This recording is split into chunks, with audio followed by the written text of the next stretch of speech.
I was a security guard at the Kawakala Mall in the early 2000s, back when malls roamed the land like capitalistic buffalo. It wasn't glamorous. I could have made more with the sheriff's office or at the prison the next town over, but it was 9 to 9, 4 days a week, and the insurance kept me out of the hospital, and the pay kept me out of the poorhouse. The mall insisted on this uniform that made us look like police officers in a kid's cartoon. Blue shirt, black pants, shiny shoes, and a square hat with a plastic badge on it. We weren't armed. They wouldn't even let us carry mace, but it was a mall, so most of the time I was just collaring unruly teens or shoplifters. I'd played football in high school and college, at least until I damaged my left tendon somehow, so I wasn't a small guy. I'd been keeping in shape so my muscles didn't turn to mush, and I was pretty intimidating when I needed to be, even though I looked like an extra from the police academy. The mall was huge, but what always caught my eye, what had caught my eye ever since I was a little kid, was the mural in the food court. Kawakala Mall, or the land it sat on at least, had been an Indian village back before the Civil War. The natives had been victims of westward expansion, and the town had turned them into a tourist attraction years later. All the actual Kawakala Indians, if that was even the name their tribe had been shipped off to reservations near Canada. But that didn't stop the townsfolk from having a festival about their victory over the savage Indians every year.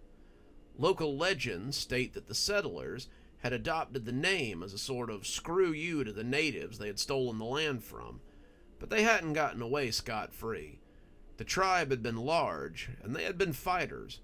Local legend also said they had a spiritual leader who acted as their chief, and he had used something to poison the crops and make the townspeople scared of the woods. Scared or not, the settlers had ambushed them on the spot where the mall stands and killed them to a man. Their women and children had been taken to the reservation.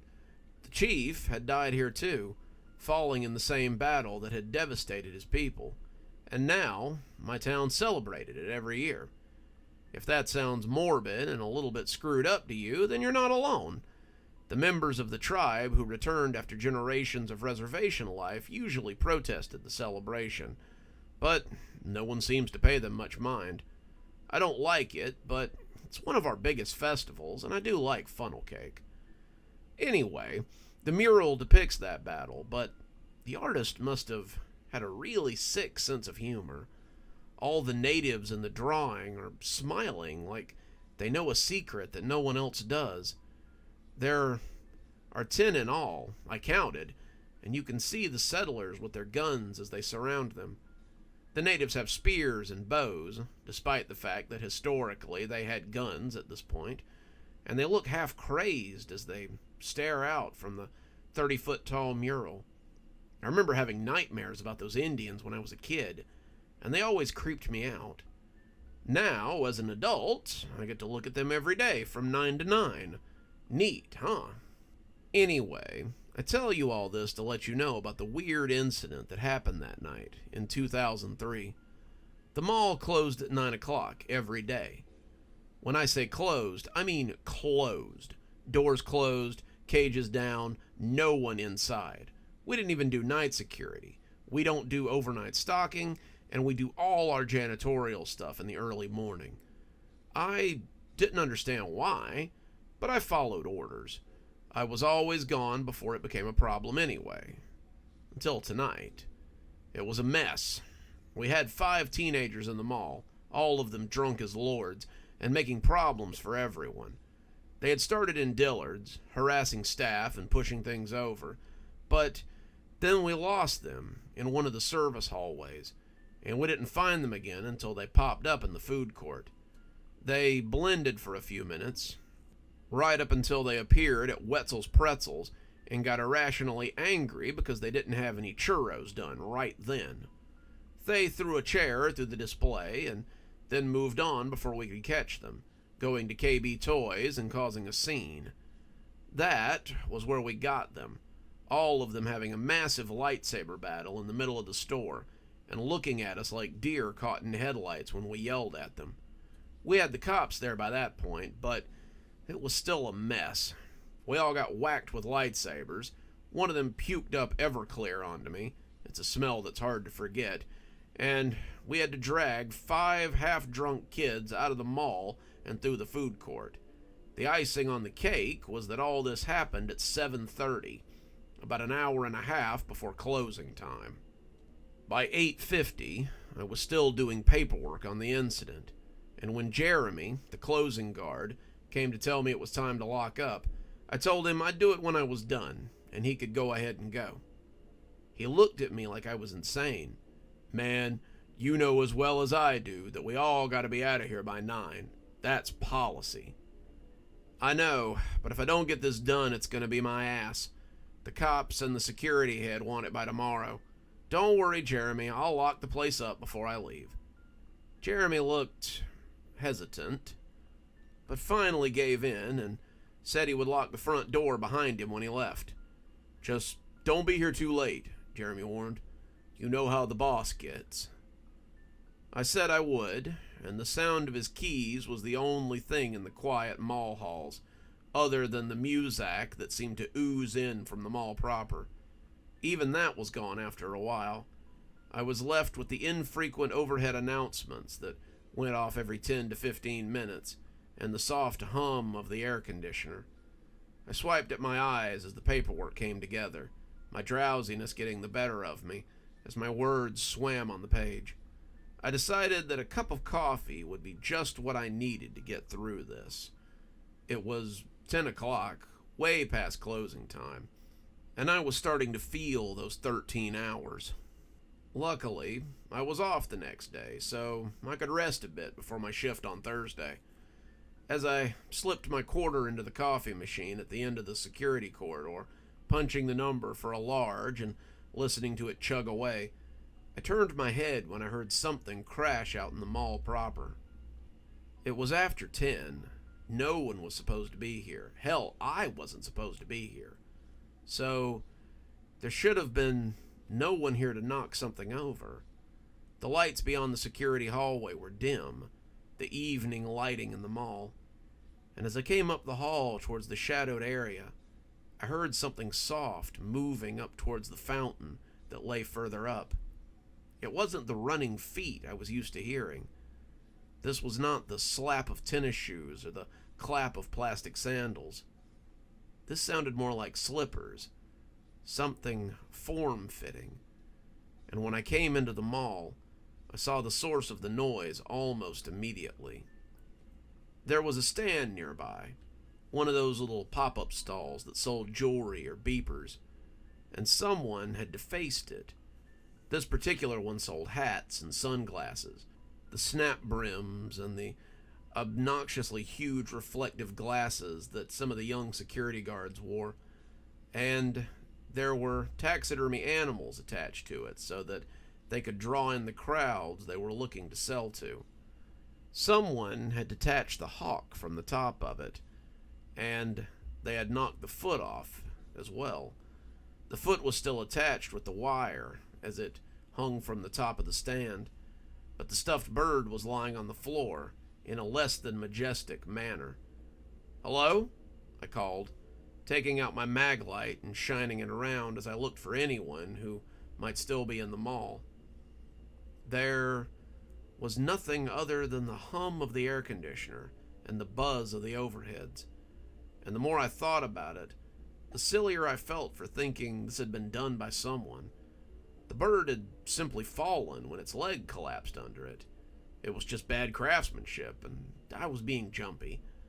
I went back to get my coffee, taking some careful sips as I went back to my paperwork.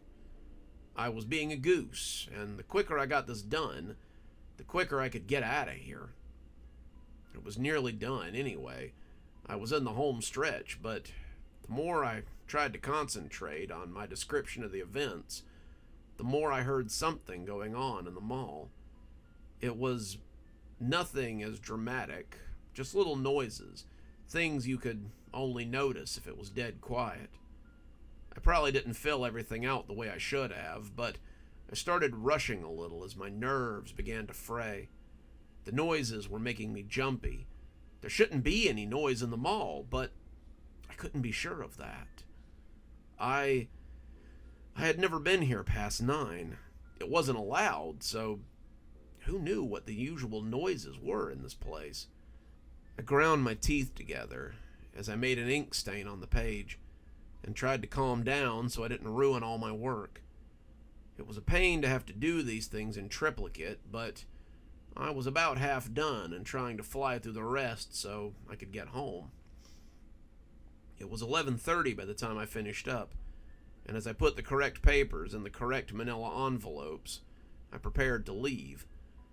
I could feel the neck hair rising at the thought of going out into the mall. It was dark out there. I'd seen that, and I knew I'd have to go past the fountain, through the dark stores, and then out the food court so I could leave. I shouldn't be scared. I'd done this 100 times in the daytime, but I suddenly understood why they didn't want anyone here past 9 o'clock. The mall felt alien to me as I stepped out of the security hallway, and as I walked towards the food court, I felt my teeth come together in a nervous clack. I turned my head a little as I came past the Abercrombie & Fitch, feeling eyes on me as I went. I turned suddenly as I passed the GameStop, the sound of soft feet thundering not far from me as something stalked me through the tiled halls. My head was snapping from side to side as I walked past the Yankee Candle Company, and that was where I saw one of them. He ducked behind the edge of a bench, but I saw him before he melted into the shadows. He was shirtless, his skin tanned and his hair disappearing down his back. I couldn't see what he had in his hand, but it was easy to imagine a knife or a spear or a bow. It was his eyes that were the worst. His eyes were merry, dancing with pleasure, like an animal that enjoys the chase more than the kill. Those eyes were familiar, too. I'd seen them before, but I couldn't have said where right then. I kept going, pretending I hadn't seen him, but I heard other feet moving to join him. I started walking faster, not sure what was going on here, but I knew I had to get outside so I could use the payphone to call the police. Someone, a group of someones, had gotten into the mall, and they would likely be very interested in stopping me from letting anyone know about it. I could hear them behind me, so there was no going back to the security office. I had to get to the payphone, get out of the mall. I had to do it quickly. As the food court came into view, I broke my rule and started running. I could hear them speeding up too, their soft slippers booming on the tiles as they ran. But even in my haste, I still glanced up at the mural. It was a habit. I couldn't not do it. And that was when I saw it. It almost made me stop, but my fear and adrenaline only made me take it in all the quicker. The natives in the mural were gone, just gone. And as I glanced behind me, I found where they had gone. There were 5 of them behind me now, their faces frozen in those cannibal grins that the artist had given them.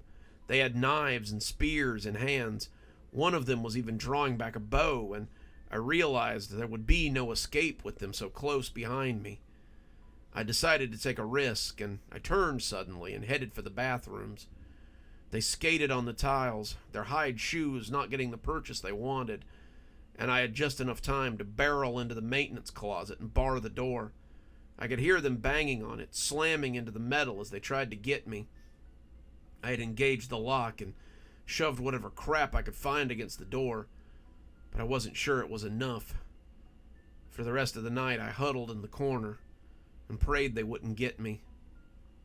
I don't know when I passed out, my body finally stopping, but when the banging started again, it was different than it had been before. "Hello?"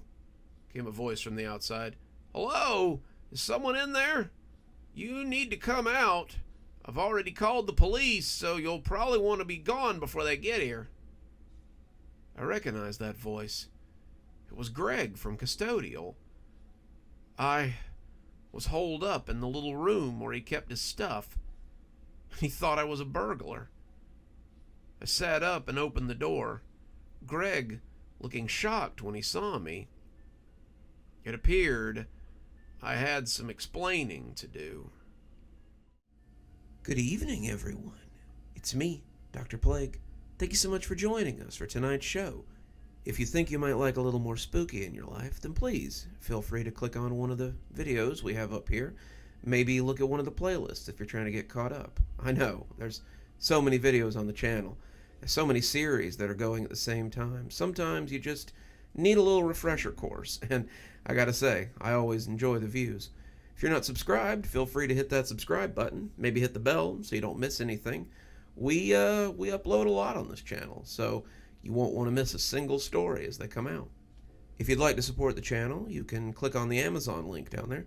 There's quite a few books in my Amazon account. You can have a look, and if you'd like a signed copy, get up with me through email, and I'll be happy to work something out with you. Also, there's links to my Patreon, and you can become a member on the channel if you'd like your spooky a little bit early. Patrons and members on the $5 tier get their videos 12 hours early. That's in the morning as opposed to in the evening. Patrons at the $10 level also get a signed copy of my book anytime I write one. Speaking of my patrons, you should see them appearing right now. Just wanted to take a minute to say how much I appreciate all of you. Patrons, subscribers, however you give to the channel. I really appreciate everything you do, and it truly touches me that you have chosen to support the channel in this way. Well, that's enough for now. Till next time, Dr. Plague, signing off. Have a wonderful evening.